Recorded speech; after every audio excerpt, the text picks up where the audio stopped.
حلقة جديدة وفيديو جديد من القلب للقلب، وكل فترة كده بطلع لكم بتجربة حياتية. مش شرط ان انت تعممها، ومش شرط تبقى تجربتي هي اصح شيء، ودي مش حاجة ساينس بيزد وحاجة بتبقى خارج المجال بتاعي، ولكن من حين لآخر دوري كشخص مؤثر ان انقل لك بعض التجارب يمكن تفيدك، يمكن تبقى بتمر بحاجة شبه كده وتستفيد منها.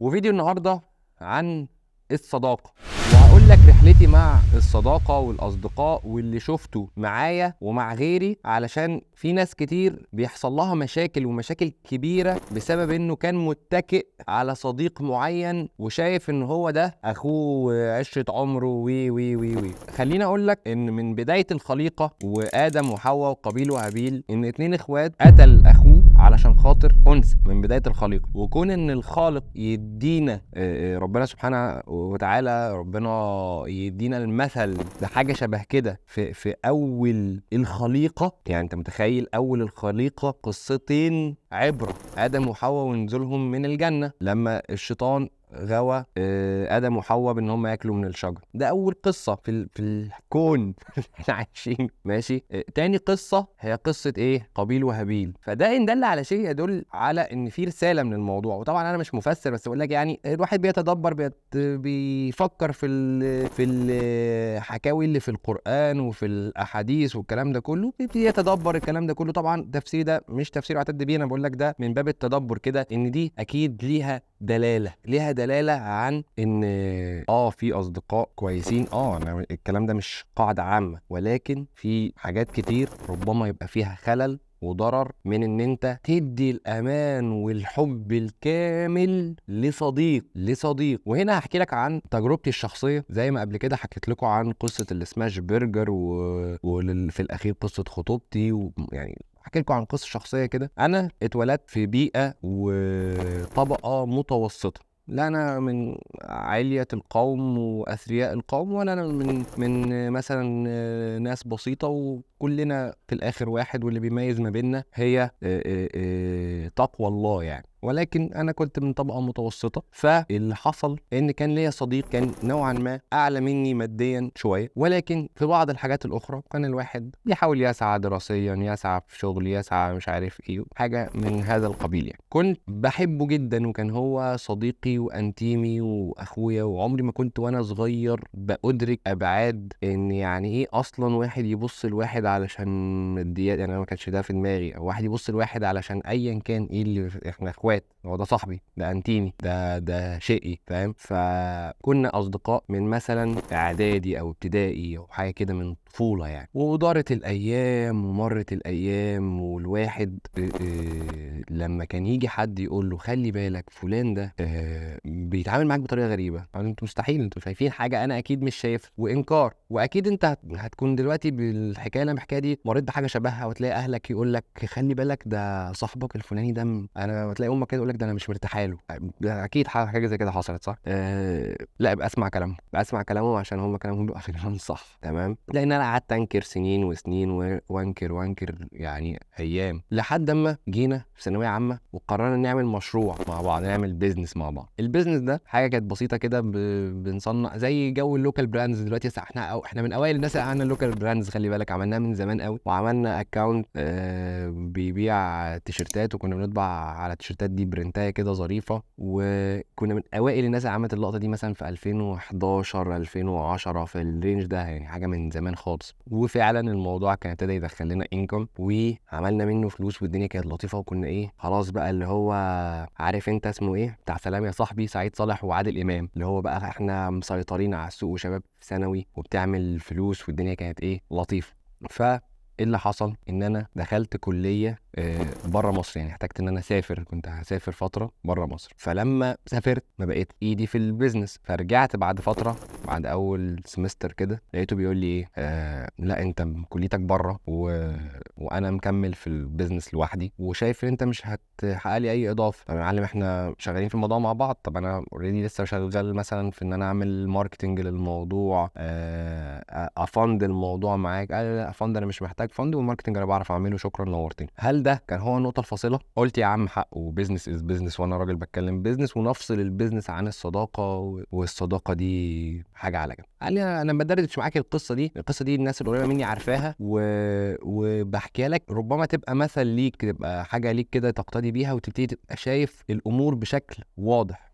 في كده مقوله بتقول لك ايه، توضيح الواضح شيء فاضح. توضيح الواضح شيء فاضح. في حاجات بتبقى توضحها لك بس انت مش عارف توضحها لنفسك او تعترف بيها، عشان تبقى بتفضح الشخص اللي انت بتحبه ده قصاد عينيك. فانا كنت ساعتها ايه، لا بتجاهل الواضح، مش بوضح الواضح وافضح الدنيا وابقى معترف ان الشخص ده لا هو شخص مش الصديق اللي انا متخيله. فقلت خلاص مفيش مشكله، وانتهى الامر بان عادي وخلاص، واحنا شيء وبتاع والدنيا واخوات وخلاص على نفس اللاين ده تاني. فمن زمان كان في حاجات الواحد الحمد لله متميز فيها اكتر من غيره. يعني انا من اوائل الناس مثلا اللي عملت فورمه في مدرستي، الحمد لله. عامل مثلا دخلت الجيم ده 2009، عملت فورمه خلال 6 شهور او اقل من 6 شهور، من ان انا شخص رفيع جدا و186 سنتي، عملت عضلات وعملت حاجات في سني ده كان بالنسبه لها اعجاز علمي، ما كانش لسه في ساعتها لا نت ولا بتاع. فكان دي حاجه من الواحد المتميز فيها يعني. كان الواحد متميز في دراسته، الحمد لله انا من الناس اللي كنت دايما شاطر في دراستي بتاع. ما كنتش اتخيل لما كان بقى امي او حد يجي يقول لي خلي بالك هو الحاجات دي ممكن تبقى بتحز في نفسنا، اقول لهم لا يا عم، هو حد هيبص او هيركز؟ ده احنا اصحاب، ده مفيش الكلام ده كله. فلا، طلعت الناس بتركز. حتى صاحبك انتيمك اللي بياكل معاك في طبق واحد واللي معاك من الطفوله، او انت لو بنت وجالك عريس، هتلاقي صاحبتك بتقول هو اشمعنى دي جالها العريس الفلاني اللي بيحبها او اللي بيعمل لها او اللي بيسوي لها. ولو انت راجل هتقول اشمعنى ده خد واحده احلى من اللي انا واخدها. والحاجات دي في النفوس، وفي النفوس ما بين حتى الاخوات وبمقدار. والشخص السوي نفسيا هو اللي بيقدر يتعامل معاها وبيسكت الصوت ده وبيسيطر عليه. والشخص اللي نفسه الأمارة بالسوء بتغلبه، هي اللي الحتة دي بتنفر وبتبتدي تكبر وما يقدرش يسيطر عليها، وبتبتدي تنعكس على أفعاله تجاهك. لكن هي كده كده تبقى موجودة. مفيش حد في الدنيا يحب إن حد يبقى أحسن منه. في حد بيسيطر عليها وبيمينيمايز الموضوع ده خالص، بيسكت الصوت ده خالص لحد ما يبقى الاغلب هو الخير للناس، وانه يحب الخير للناس. وده اللي بيقول عليه ايه، الا ما رحم ربي، ان النفس الاماره بالسوء الا ما رحم ربي. هو ده بقى هو ده اللي ينطبق عليه اللي ما رحم ربي بقى، اللي هو اللي بيبقى شخص قدر ان هو يسيطر على نفسه الاماره بالسوء، وقدر ان هو يحب الخير للناس وللي حواليه اكتر. ولكن يظل هي نفس اماره بالسوء، تظل الا ما رحم ربي، تظل ده السواد الاعظم، تظل ده هو الحاجه السائده.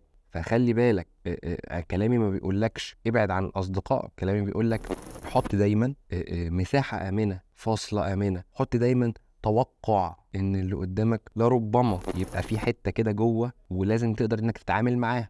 فده لحد كده نكمل حكايتنا. وبرضو قبل ما اكمل الحكايه عايز افكرك ان اسعار الاشتراكات مع اول 2 هتزيد، والباقه الذكيه دلوقتي 3 شهور وعليها شهر هديه ب 999 جنيه، يعني الشهر واقف ب 250 جنيه. دايت وتمرين ومتابعه مره في الشهر على الايميل. لو عايز متابعه اكتر تقدر تشترك في باقه ميدفيت 3 شهور وعليها شهر هديه ب 2500 جنيه. تابع معايا ومع فريق اطباء كامل بيبقى في خدمتك، طبيب بشري وعلاج طبيعي وصيدلي. خدمه شامله، يعني مش بس دايت وتمرين، هي خدمه شامله ميديكال. حتى لو انت عندك اي مشكله صحيه بتقدر تتواصل معاهم ويحلوها لك في اسرع وقت. اسعار تختلف مع اول شهر 2، فالحق الايام دي قبل ما الاسعار تزيد. واللي بيشوف فيديو الصداقه كمان هعمل له حاجه مخصوصه، هديه مخصوصه. ابعت بس انا شفت فيديو صداقه عايز الخصم المخصوص او الهديه المخصوصه، مش هيبقى ليها خصم، هيبقى فيه هديه كده زياده. بعد الفيديو ده ابعت لرقم السيلز اللي ظاهر لك على الشاشه، قول لهم الهديه بتاعت فيديو الصداقه. بس نكمل القصه. ايه اللي حصل بعد كده؟ ان انا دخلت اتخرجت من كليتي، وفضلنا دايما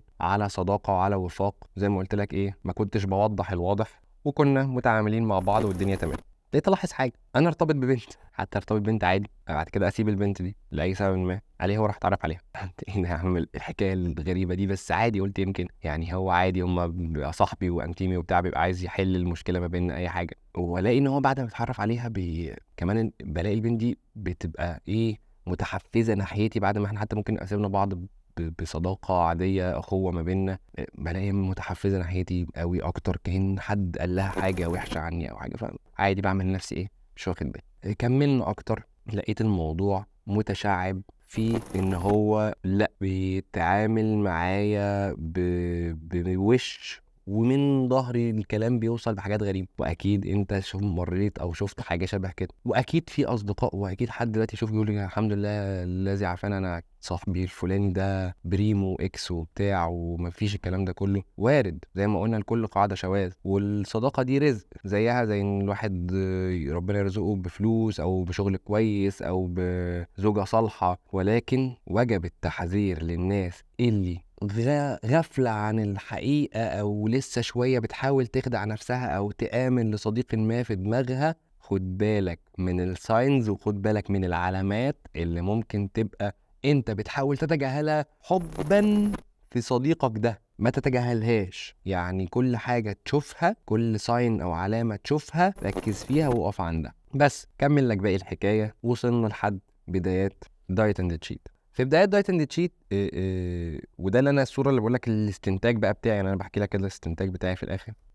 لو كان في شيء يعني بيختلف ما بيني وما بينه او هو بيتميز عني فيه، كان هو نجاحه في بعض البيزنس او في الشغل او في الجانب بتاع الشغل ده. فلما ابتديت دايت اند تشيت ورحت ان انا فعلا احقق بقى حلمي وشغفي، وابتديت ان انا اكبر فيها.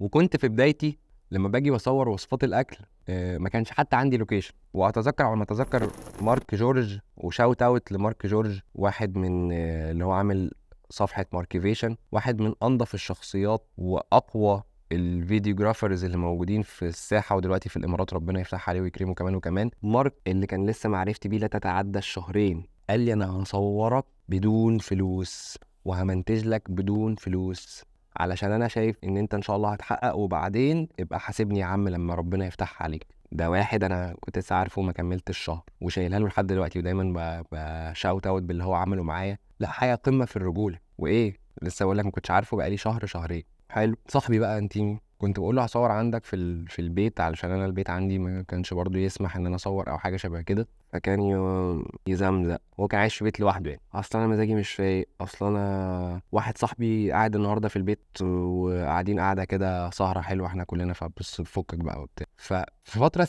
هو سافر وساب البيت ده فاضي. قلت له يا عم هاجره منك عشان انا هنا في امريكان كيتشن كده ممكن اصور عليه بتاع. قال لي لا والله انا سايبه لصاحبنا هناك قاعد بيصطبح بالليل هو، يعني مش انت ما تصورش انت فكك بقى. وبص هبقى ابعته لك بالمفتاح، هيبقى الوقت جو بقى ايه اللي هو بيسحب من. طب يا ابني انا يا عم طبعا اجر منك المكان، يعني كان خلاص بقى ابتدت الحمد لله الدنيا تمشي معاها، اجر منك المكان. اصل فصل حكايه روايه. تيجي بقى لما انت بتحقق نفسك، بتحقق ذاتك، تيجي تدرك وتجمع الخيوط وتيجي تفوق، لان انت كل ما بتكبر التعامل بيقل او بيتغير او بيبقى مش افضل شيء، والعكس صحيح. انت كل ما تقل التعامل بيبقى احسن. هو دايما عايزك اقل منه، ده الصديق اللي مش كويس بشكل عام. اول ما انت هتحسن من احوالك التعامل وطريقته هيبقى فيها جزة. اول ما انت هتبقى تحت وحياتك متكحولة، حبيبي واخويا وتعالى ونمن عليك كمان، علشان هو دايما حاسس ان هو عايز يملى فجوة. ودي النفس البشرية اللي بقولك عليها، واللي مش كلامي ان هي امارة بالسوء. حلو الكلام. فتخلي بالك كويس قوي من العلامات اللي شبه كده، لان التوقيت ده بتفتكر انت كام موقف وقفت معاه بقلبك وبيصعب عليك جهد ووقت ومشاعر وحب واخوه وكلام من ده راحوا هدر. وهنا عايز اخرج بره الحكايه شويه برضو، احكي حاجه كده منفصله وارجع للحكايه دي تاني. ده بالظبط زي الصداقه ما بين الراجل والست، اللي مش من الحاجات القويمه لا دينا ولا غير دينا، ومش موجودة بنقاء تقريبا خالص. دايما هتلاقيها باب شيطان، يعني هتلاقيها دايما الراجل مستني لحظة يخرج بره اطار الصداقة دي. دايما الموضوع مش هتلاقيه سوي بالدرجة اللي تخلي الموضوع يبقى ماشي زي صداقة ما بين بنت وبنت او راجل وراجل. برضه دي من الحاجات اللي من اكاذيب العصر الحديث، ان يبقى في صداقة ما بين راجل وست ومش حاجة قويمة تماما. يعني عارف زي المشهد بتاع ايه ده هاني. هو في حاجة اسمها كده ده هاني. لا مش هاني، مش هاني. لا فطرتنا ولا برضو ديننا ولا اي حاجة بتقول كده. واحنا كرجالة لما كنا بنستلوح ونستهبل ونعمل كده كنا دايما في دماغنا حاجة، وكل الرجالة هتريليت للكلام ده، فاهم؟ الا بقى لو انت بقى شخص ملائكي بقى وبتاع منزل ده واحد في المليون، ده واحد في المليون. حلو الكلام. نرجع بقى للقصه بتاعتنا. لما حصل الكلام ده وكان الواحد ابتدى يبقى فعلا واقف على ارض صلبه، فاقول بس هو انت بتعمل كده ليه؟ عارف لما هتعمل كده مع صديقك اللي انت شايف منه علامات، هيطلع البلاك اللي جوه. لان الصديق ده كان في بعض الاوقات مثلا ممكن اسلفني مثلا 500 جنيه ولا 1000 جنيه في وقت زنقه، انا بتكلم معاك بطبيعيه وتلقائيه بحته. ممكن يبقى مش عارف ميلت عليه في ايه. ساعه ما جه حصل المشكله دي قلت له بقول لك ايه، خلاص هذا فراق بيني وبينك، الموضوع انتهى. وكنت سايب بقى عنده في البيت شويه معدات طبخ كده من اللي انا كنت بصور بيها في بدايه دايت اند تشيت. قلت له بص انا هبعت حد ياخد كل المعدات دي وخلاص. قال لي بقى ما تنساش الحد اللي انت هتبعته ده يجيب لي انت كان ليه عندك مش عارف ايه وليه عندك ايه وليه عندك ايه، حاجات مثلا ممكن تبقى من سنتين قيمتها كلها على بعضها ما تعديش ال 2500 جنيه 3000 جنيه، وهو اصلا مش هو ده، هو مش بيعملها من باب ان هو محتاجهم. يعني هو مش مثلا حد بيقول لك ضعيف فمحتاجهم، لا هو بيعملها من باب ان هو يكسرك، تبقى انا بقى ساعتها مش معايا فلوس مش عارف ايه بقى في حته فيها كده وحاشه. شكرا حاجتك وشكرا صداقتنا اللي انا ندمان عليها. وانتهت قصه صداقه فوق ال 20 سنه حرفيا بسبب نفس اماره بالسوء، بسبب ان الصداقه مش من الاشياء السهله ان هي تتوجد، ولازم تسيب مساحه وتسيب مسافة، ولازم تبقى دايما حاطط في حسبانك ان في 1% ممكن يبقى نفسنا، 1% ممكن يبقى الواحد مش ابيض ناحيتك زي مظاهر. دايما تبقى واخد بالك وحذر. خد من صديقك القعدة الحلوة، خد من صديقك الحاجة المشتركة ما بينكوا، الأهداف المشتركة اللي مش عارف ايه الكلام ده كله. خليك حذر في انك تفتح قلبك وتفتح اللي عندك على البحري. خليك حذر من انك تبقى دايما في شفافية 100%. خليك حذر انك تآمن وتدي حب وتدي ثقة. لا لان قابيل وهابيل الاخوات خان ما بينهم، ما بالك بصديق مش من ابوك وامك. وبعد سنين وخبرات ما وجدت حد فعلا زي ما كانوا بيقولوا لنا هيحبك قد ابوك وامك، وهيبقى فعلا بيتمنى لك الخير قد ابوك وامك، ويبقى هو اللي عايزك تبقى احسن. لا مفيش. فما تقولش لا ده صاحبي ده شقة احنا كنا رادعين من مش عارف ايه واحد واحنا لا، اصل دي صاحبتي احنا من كي جي 1 مع بعض وبنعمل ايه كل حاجه مع بعض وبندخل الحمام مع بعض وبننام مع بعض. خلي بالك خلي بالك خلي بالك، النفس دي حاجه غصب عننا ان هي تزقك في اتجاه كده. اللي